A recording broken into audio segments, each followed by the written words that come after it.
Chapter 12. The German Fighting Federation. The fighting brigade stepped back complainingly from government and Reichswehr. For the policy committee in such events of 1 May did at least bring the advantage of proving which of the brigades were resolved to talk and which to act. Leaders and brigades of which held out a hand resolved to fight were firmer and more united than before. The windbags departed. In itself more firmly established, the policy committee was now in a better position to address the tasks before it. In place of the great speeches and sluggish debates came brief conferences, mostly chaired by Kampfbund military leader Lieutenant Colonel Kriebel. The military staff had occupied a number of rooms in the Rheinische Hof Hotel, where under Kriebel's leadership, at whose aid I would later take my place, very tight organizational work was carried out. Meanwhile, Lieutenant Rolf Reiner was Kriebel's adjutant. Reiner was an able young officer, straightforward, open, and unselfish. Work God damn. Work was done to solidify the brigades, and from 1 May there was a surprisingly strong rise in the levels of recruitment, especially to the Reichsflagge Munich. New contacts were made with leading politicians, amongst others an animated and frank exchange of ideas with Heinrich Klaas. Pöhner had now come to the forefront. Hitler held back. The subject of talks was principally the situation in the occupied Ruhr. Numerous leaders from the Ruhr came to us because they knew only here would they receive support. Unfortunately, they often overestimated our strength. Earnest men came, hearts beating only for the fatherland, but also not a few windbags, pompous asses, confidence tricksters who wanted to make a good business out of the Ruhr, and many persecuted secret society people whose related blood-curdling stories as they begged their way across Germany. Naturally, the usual spies were also in evidence. A terribly secretive alleged Ruhr leader told us great things about an awfully secret workers' organization which was preparing to attack the French. If any such organization of a size worth speaking of ever existed, I could not be sure. But if it did, it never moved. A factory owner called Grondel from Augsburg, an outwardly calm and composed man who was actually at the end of his tether. Later, when under arrest in Berlin, he suffered a total mental breakdown, was the main mediator between Klaas and our circle. I rated Klaas highly for his devotion to the fatherland. His book, Deutsche Geschichte, German History, had given me a fresh insight and captivated me completely when I read it for the first time at the end of 1914. I cannot shake the impression, however, that in order to assure himself of cooperation, he had exaggerated the expectations of us, which he perhaps was not fully convinced himself.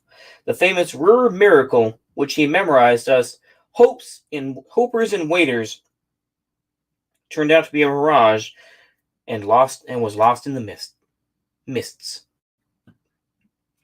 Meanwhile, the situation in Germany had changed for the worse. The French in power in the Ruhr and unbridled were demanding the total subjugation of Germany. No world power came to the aid of the defenseless Germans. Poles and Czechs snapped at our heels. In view of Germany's impotence, Italy decided to align with the stronger nations. Britain had more important things to do in the Near East. In the interior, the seed of the Front for Unity was ripening.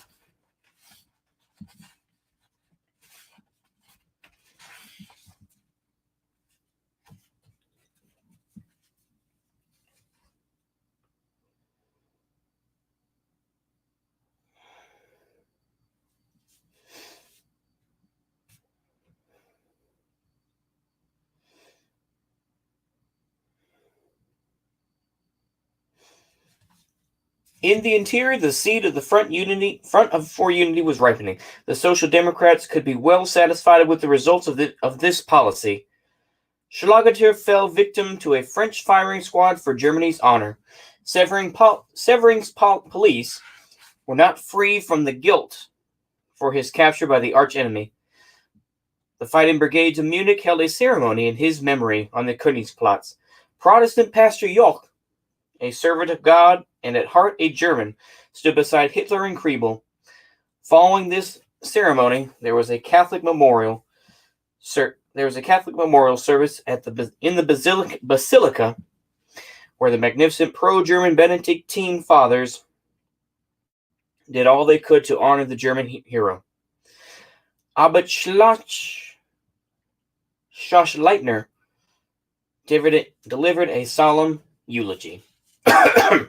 For a while, the hero Schlageter's death held the German people in its thrall, but there was no echo, and the dull weariness returned. Those heroes who, like Schlageter, risked their lives for the fatherland had to learn the lesson that the government not only opposed their struggle without understanding it, but was generally hostile to it. The heroes saw themselves abandoned and withdrew embittered. On 4 July, Captain Seidel arranged a large rally on the Reichsflagge at the Burger Braukeller, in which I took part. At the welcome by Seidel, Heiss spoke to the Then came Detchen's fiery oratory. General Ludendorff, distinguishing us by his presence, was given a stormy applause. The following evening, numerous Reichswehr officer friends of Kriebel and Heiss received Captain Göring's hospitality. On 21 and 22 July 1923, the Pioneer Corps held its Arms Day in Ingolstadt, which His Majesty the King, General Ludendorff, and General von Epp attended. The attitude of King Ruprecht towards Ludendorff on this festive occasion was painful for our pro-fatherland sentiments. A detachment of the Reichsflagge Munich was present, together with Nazi storm troops from the Bavarian capital. In August at Salzburg, the SA held a ceremony to dedicate its flags, followed by a large parade. The Völkisch champion, Dr. Arnold Ruge, was indicted for a speech he made allegedly inciting the murder of Jews, for which he subsequently received a long prison sentence, none of it suspended. The first Great German Day was held in Nuremberg on 2 September 1923. Virtually the entire Reichsflagge, the greater part of the SA and Oberland, were there. The ancient German city was a sea of flags. A reception by the whole population, even in the working district, was overwhelming. Towards midday on 2 September, the leaders and guests of honor, amongst them General Ludendorff, His Royal Highness Prince Ludwig Ferdinand, Lieutenant Colonel Kriebel, and Adolf Hitler, assembled on the main market square to take the march-past salute of the endless columns. The disciplined procession of these determined Germans evoked great jubilation. The leaders and troops were showered with flowers. I led Reichsflagge South Bavaria personally as the last detachment of the Kampfbund. Reichsflagge Munich was given enthusiastic applause for its smart turnout. The SA, following behind my detachment, was led by the unforgettable Lieutenant Theodor Casella, shot down on 9 November 1923. The HQ detachment, with its many officers wearing their orders and decorations, made a striking impression. My people and I had spent the previous night on straw mattresses at the mortar barracks. On the march to the assembly point on the morning of 2 September, and also on the return to Fürth, there were minor clashes with misguided red compatriots, which did not turn out well for the Marxist attackers. In the face of the mass body of Kampfbund men, the remaining pro-fatherland brigades and associations, officers and regimental associations, Bayern und Leich, Wikingerbund, etc., could not compete. The Kampfbund was now at the height of its power. An eagle circled overhead, an omen to remember of that memorable day. It's kind of weird. Okay. The leaders met for short conferences in Nuremberg. Even Health Commissioner Pinninger came to make sure he was on the spot for all eventualities.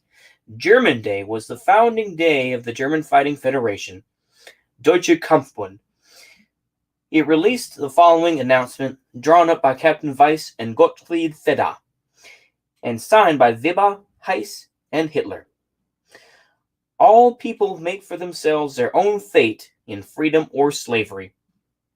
The fate of a people is determined by the will, which is governed by recognition of truth or knowledge. From this recognition and will comes the desire to act for liberation. The fist of the enemy weighs down heavily on our fatherland. The dictate of Versailles is a death sentence for Germany as an independent state and Volk. The internal life of the state has been shredded by the effects of the revolution. The revolution and Versailles stand together as the inseparable causative factor. The pro-fatherland movement came into existence by the will to overturn the revolution and its destructive effects domestically and beyond our borders. It was born out of the knowledge that only a sacrificial will and resolution can change and master fate. To relieve the German Volk of the untold misery of our times and is our goal. We want to free our fatherland from serfdom and ignominy. We want freedom. Freedom must be sought for by the national self-help of the Volk.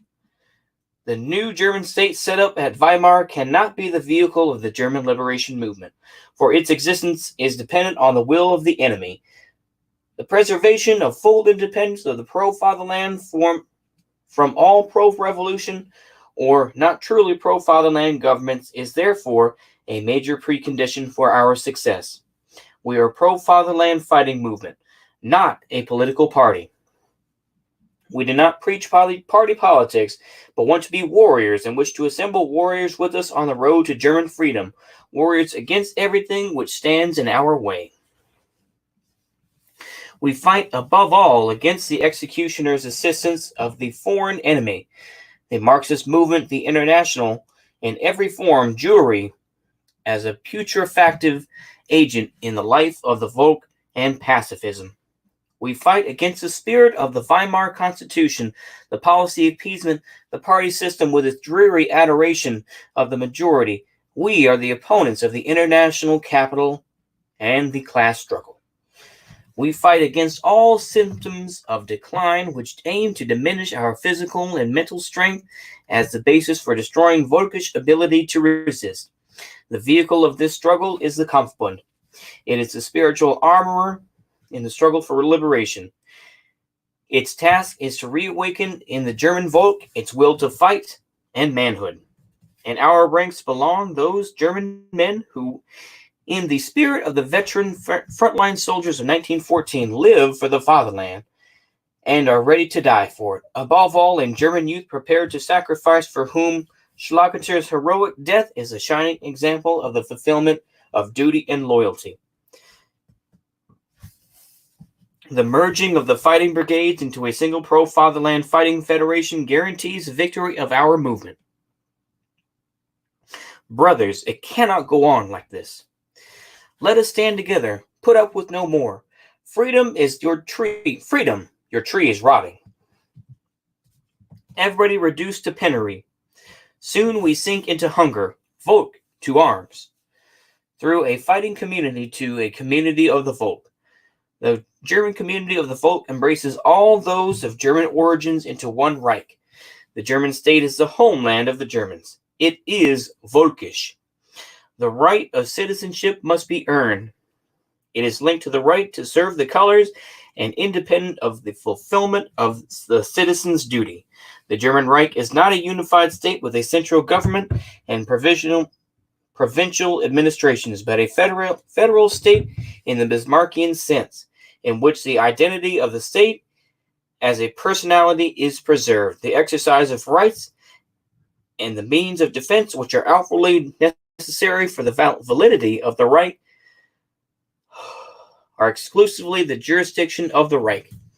The fusion of state power into one head corresponds to the German personality. The best of the Volk, as advertisers, stand by the carrier of state power. All branches of economic activity must serve the ends of a true economy of the folk. In times of need, the economy will enter exclusively into the service of the fatherland. Private property will be recognized and protected by the state as the basis of our productive work.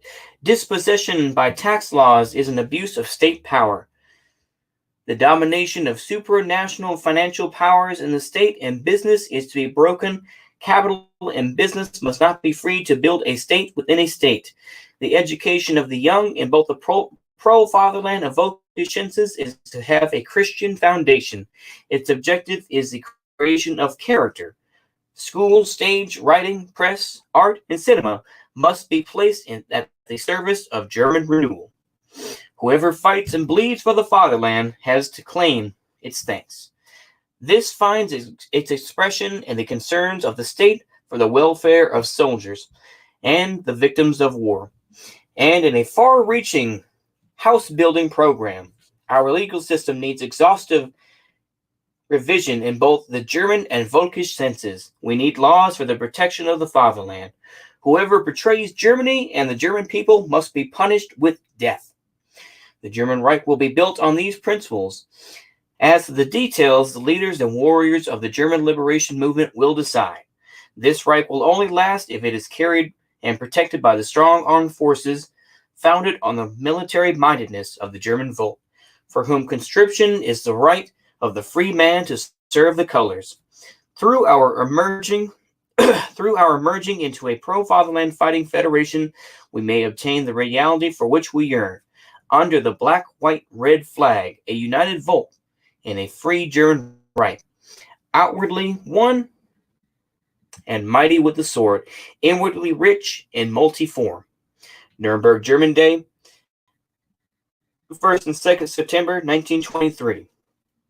For Kampfbund, Bavaria. Oberland, signed Dr. Weber. Reichsflagge, signed by Hess.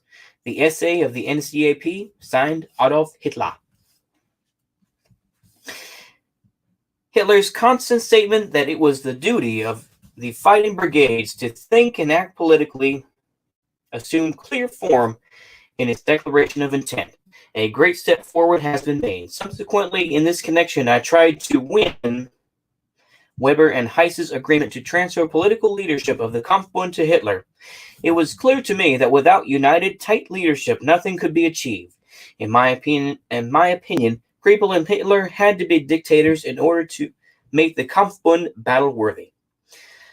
I saw the fact as an indispensable precondition for the deployment of the Kampfbund, as it was to be taken seriously, for I had no illusions that our brigades had defects. Hitler's essay, the fighting value of the essay was limited from a purely military point of view. Doubtless it had hundreds of well-trained men who would address the task with enthusiasm and a will, and were loyal to Hitler's person. Their training was naturally difficult, and they could not rise to the level of full military value. There would be no match in battle for trained troops. Additionally, it could not be overlooked that, besides the experienced soldiers and frontline veterans, they had in their ranks untrained youngsters who would not be usable. Therefore, the most numerous organization could not be reckoned in a military force in all respects. Oberland, this was a better prospect, and had the greatest proportion of trained soldiers who had proven their worth in the field in the Ruhr and Upper Silesia. Their military training and education had been undertaken with great awareness. Reichsflagge, the third organization, was of equal value to Oberland, though I had some well-founded doubts whether the major part of the farming stock would be much good defending anything beyond hearth and yard. Thus, only a section of the Reichsflagge, principally the groups from Nuremberg and Munich, could be considered for a serious military use. Looked at soberly and clearly, therefore, the fighting value of the German Kampfbund was not to be overestimated. As a reserve for police forces, which had been the original intention of the brigades, the Kampfbund groups were 75% fit for the task. 40 to 50% of the total Kampfbund at our disposal was a fighting force suitable for and ready for any form of action without the support of the government troops, Reichswehr, and police. Our doubts under consideration were the situation as time went on. Time was not on our side. As time went on, more and more trained soldiers left the brigades, and the young intake could not receive the necessary training. One cannot fight with enthusiasm alone, and everything drops off naturally in time into a certain rigidity and indifference. It was no different in the forces which the Kampfbund saw its allies. Reichswehr and state police were being forced increasingly to face the facts, even the officers, not only for economic reasons, but their lack of political training and their non-political structure, of which they still remain proud, prevent their having a knowledge of political necessities beyond those which they read in their morning papers. The end result will be that the Reichswehr and state police will do their soldierly duty no matter what government is in power, and also if ordered against us, at any other possibility was not to be reckoned with. Thus, the Kampfbund required to summon all its forces and discipline in order to increase and consolidate its fighting qualities as soon as possible. Meanwhile, there had been a decisive change in the general political situation. Kuno had resigned. The new Reich Chancellor Stresemann announced a policy of passive resistance in the Ruhr and thus submission to the will of France. Everything we nationalists had feared and predicted from the very beginning had now come to pass. Even after months of a struggle full of sacrifices, fought by a weak government with inadequate means and no resolve to see it through the end, resistance had been abandoned unconditionally. When at the beginning of the Ruhr campaign, Hitler had declined to worship Kuno as a national hero in advance, the Socialist Münchner Post had condemned him as a destroyer of the fatherland's unity. It was the same Social Democrats who now gave the national resistance its coup de grace. It is always the same play of forces in their escape from reality. The bourgeoisie sees the highest political wisdom in having the Social Democrats collaborate, which actually means with the working classes. The Marxist leader gladly accepts the proffered hand. From time to time, it seems useful to him to open the valve to deep-rooted pro-fatherland feelings, as much present in the German working classes as in any other section of the population. In this way, he lets everyone know that his nationalist stance, while running no risk of losing the support of the masses when Völkisch and race instincts captivate them. Then he can begin his true task of injecting real political wisdoms drop by drop, putting instincts to sleep and slowly killing them. This Marxist trick has not failed so far. It continues to strangle to death every national movement. After first winning over the bourgeoisie, Kuno offered the characterless Bethmann Hollweg his hand. He went the same way as his predecessor and finished up at the same goal. In both cases, the German people paid the price. As times change, it is always the same thing. At the end of 1918, when the Entente was near collapse, the German government lost its nerve. In September 1923, when the French were at their wits' end as to what they should do next in the Ruhr, the newly installed Chancellor Gustav Stresemann liquidated the Ruhr adventure. In a memorandum about the Franco-Belgian Railway Administration, its leader, Brand, wrote, "We fought with the courage born of despair until the Germans decided on passive resistance. We kept thinking and calling off the Ruhr business altogether because of terrible difficulties. The victor will be he who has the strongest nerves. A great man said during the Great War, fate has failed the German people in not supplying such a man in its decisive hour. The betrayal of the fighters in the Ruhr unleashed long pent-up tensions in the whole Reich. Criticism reigned. Events were expected in Berlin." On 25 September 1923, the leaders of the German Kampfbund, Lieutenant Colonel Kriebel, Hitler, Heyss, Weber, Goering, Seidel, and I, met to confer on the situation. In a magnificent speech lasting 2 hours and a half, Hitler unraveled a gripping picture of the political situation, and at its conclusion, he requested us to entrust the full political leadership to him. Tears in his eyes, acting on inner compulsion, Heiss extended his hand and accepted to his request, and Weber followed. I was also highly emotional, for I was seeing the concept take shape for which I had yearned for so long. Now I believe that the hour of our liberation was near, and that we had created the conditions for the event. While still under the spell of the occurrence, I decided to resign my commission and dedicate all my energies to that idea in which I saw Germany's salvation. Next morning, for the second time, I submitted my request to resign from the army. The ascent of Hitler to political leadership of the Kampfbund, which was politically announced immediately, was seen by friend and foe alike as a storm warning. Everybody believed that the Kampfbund had taken a step which strengthened and consolidated it inwardly, and had made known its intention to involve itself in wider affairs. The public announcement stated, in view of the seriousness of the political situation, we have felt the need for a unified political leadership. In full agreement on the path and goal, we leaders of the Kampfbund, preserving its inner resolve, transfer the political leadership to Adolf Hitler. The backlash followed at once. On 26 September 1923, the Bavarian government applied President von Kahr as State Commissioner General with special powers. As to the significance and extent of this measure, we were immediately aware.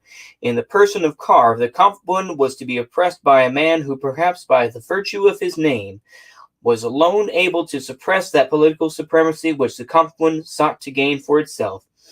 On the night of 27 September 1923, when I went with Ponner and Hitler to the house of Dr. Schubner-Lichter, the advisor to the Kampfbund in political questions, is unanimous opinion that the appointment of Kahr was a declaration of war against us. Hitler, in particular, recognized the danger instinctively and was extremely determined to fight. It was clear to me, too, what was involved. As military representative of the Kampfbund, and knowing our actual strength at the time, however, I could only advise that we grin and bear it. Inside the Kampfbund, we still had to work up to full strength and gave all leaders free rein to achieve what they could. We would hot up the propaganda war and eject from the movement all nominal members, the half-hearted and the lukewarm. Hitler ordered all NSDAP members to leave those brigades which were not part of the Kampfbund. On 27 September, Hitler wanted to speak at 14 mass meetings. Those were banned. In the Reich, in order to keep a lid on the wrath of the deceived Volk, the Reichswehr minister was given full powers of command. In Bavaria, this meant that the Reichswehr commander, Lieutenant General von Lossow, had command of the army. Since Bavaria had appointed Kahr as Commissioner General of the state, Lossow put himself in Kahr's hands. This was unconstitutional. The next few days brought more shocks and proved how right our concerns at the appointment of Kahr had been. First, he issued a number of edicts in order to throw the nationalists a few stops. There were 16 orders, 2 on beer, 2 on wheat, 6 on potatoes, and 6 on house rents. Also a ban on strikes. High treason was punishable with death. Protective custody would be served in the workhouse. These edicts had a remarkable similarity to certain memoranda which had been slumbering in the drawer of a Führer of a Bavarian organization whose catchword was Deutschland erwacht. The dictator's orders remained for the most part a paper exercise, but such as this famous expulsion of Eastern Jews, but the purpose was achieved. The pro-fatherlanders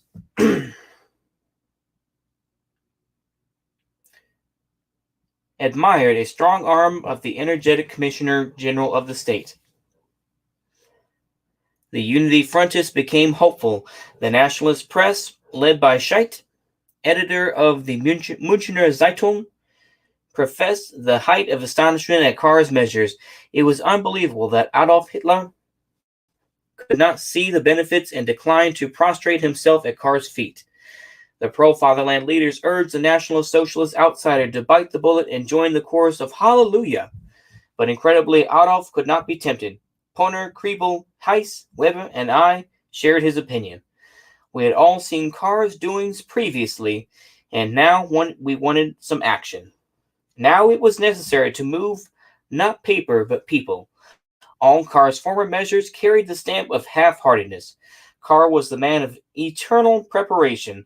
The man which would ease the tension was not to be expected of him. The German Kampfbund sent the Commissioner General of the State the following communication. To Your Excellency's request for a statement by the German Kampfbund to Your Excellency. I have the honor as political leader of the German Kampfbund to inform you of the following. The attitude of the German Kampfbund to the great questions of the current time was set out in the announcement of 1 September from Nuremberg. Our attitude towards Commissioner General of the State is dependent on the attitude of the Commissioner General of the State to that statement.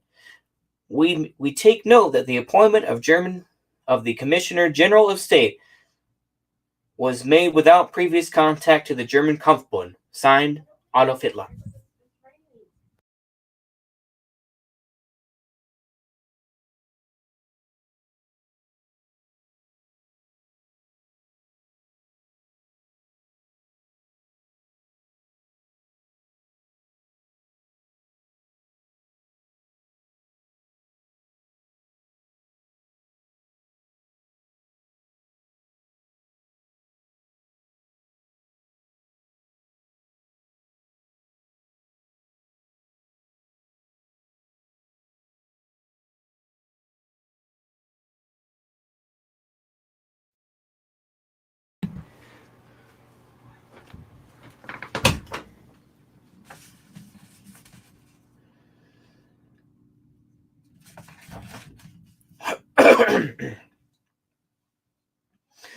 The latter observation indicated that the appointment of Carr there had probably been some consultation with nationalist associations and drinking chums, but the representatives of the Kampfbund were not advised of the initial step.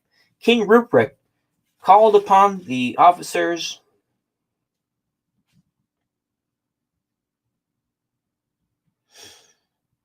of the old Royal Army to fall in behind the Commissioner General of the State. In the name of the officers of the Kampfbund, therefore, Lieutenant Colonel Kriebel published our intended attitude towards Carr in a letter addressed to the National Association of German Officers. Talks between the King and Poner, and also between Hitler and Colonel von Seisser, did nothing to change our position. On 27 September, Heiss appointed me as his deputy as Reichsflagge leader, and sent me to Nuremberg to inform the leaders and organization there. Hold on.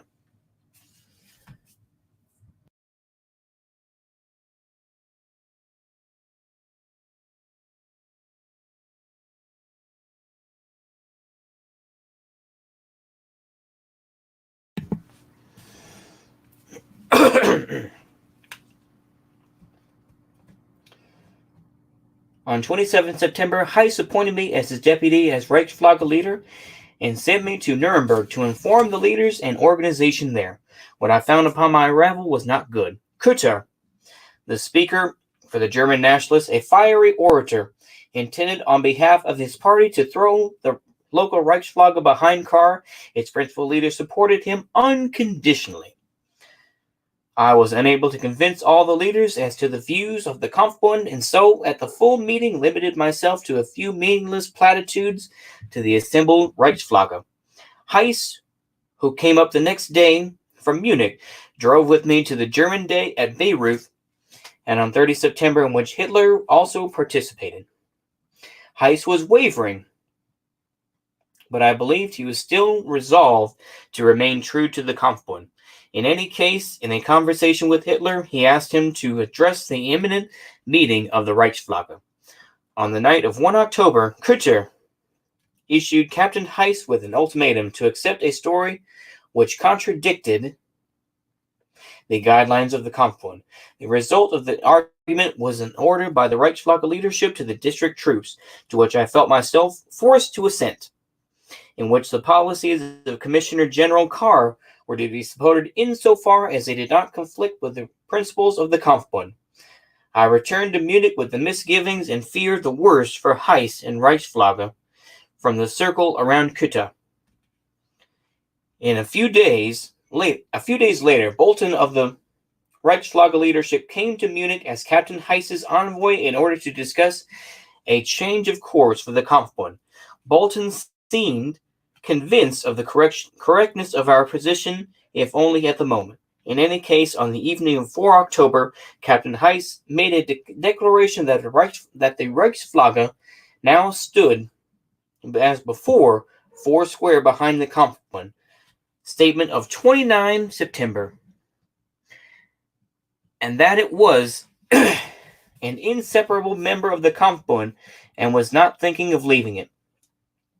The Reichsflagge annual meeting took place in Nuremberg on 6 and 7 October. Hitler drove there with Kriebel, Goering, Bruckner, Weiss, and myself in order to accept Heyst's request that he speak to the Reichsflagge.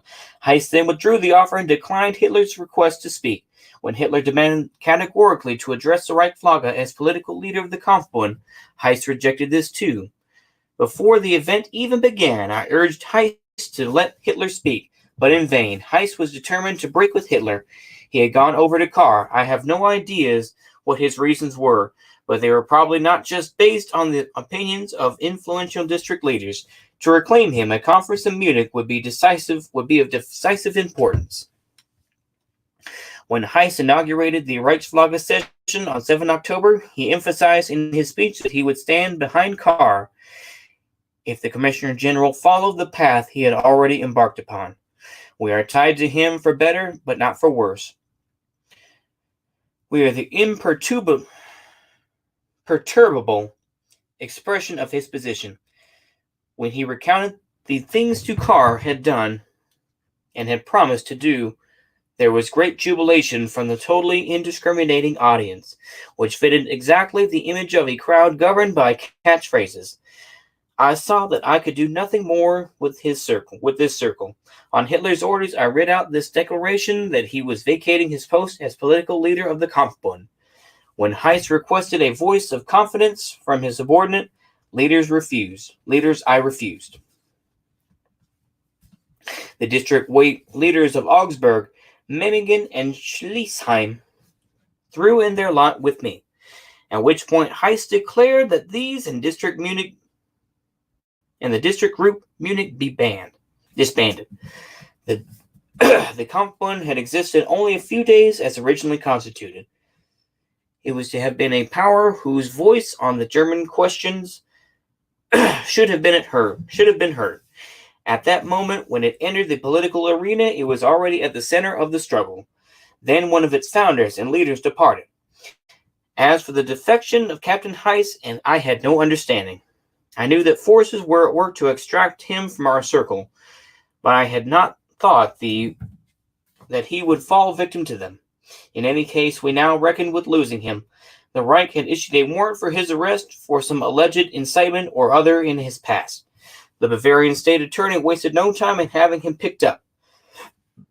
Now his shift of loyalty secured him for the protection of the state of Bavaria against his persecutors, whom he had been avoiding until now by moving from place to place in central Germany. The Bavarian government's chess game had resulted in an unexpected success for them. With the loss of Reichsflagge and its leader into Carr's camp, the Kampfbund had undoubtedly suffered a numerical and moral weakening. Yet not for a moment did this deflect me from the path I knew to be right. I was even more determined to keep it. Faint hearts do not win freedom or heaven. And with that, ladies and gentlemen, that is the end of Chapter 12. Chapter 13, we're going to try to do tomorrow. We're going to see how wet it's going to be. So apparently it's going to rain tonight. Reichskriegsflagge. So we see that now Ernst Rohm has left the Reichswehr, and now he has joined in, and the Reichsflagge was tricked, and basically it is now disbanded, and is now disbanded. We talked a little bit about the SA. So we're kind of leading into Ernst Rohm taking over the SA. And we're going to see how this is going to go. So far we're up through 1923. We've seen, the Ruhr Valley. We've seen the invasion of the Ruhr by the French, and Gustav Stresemann basically giving in, and I believe helping, as I said before, to help create the Dawes Plan in Germany. I think with a lot of these readings, you can see that politics doesn't really change that much, and that that these different groups don't really change a whole lot. We can see that overall, we see that it's politics is either do something or do nothing, and in general, people just kind of run their mouths and say they're going to do something, and when they actually don't. So anyway, that's what we'll be doing tomorrow. I hope you'll have a blessed night. See you later.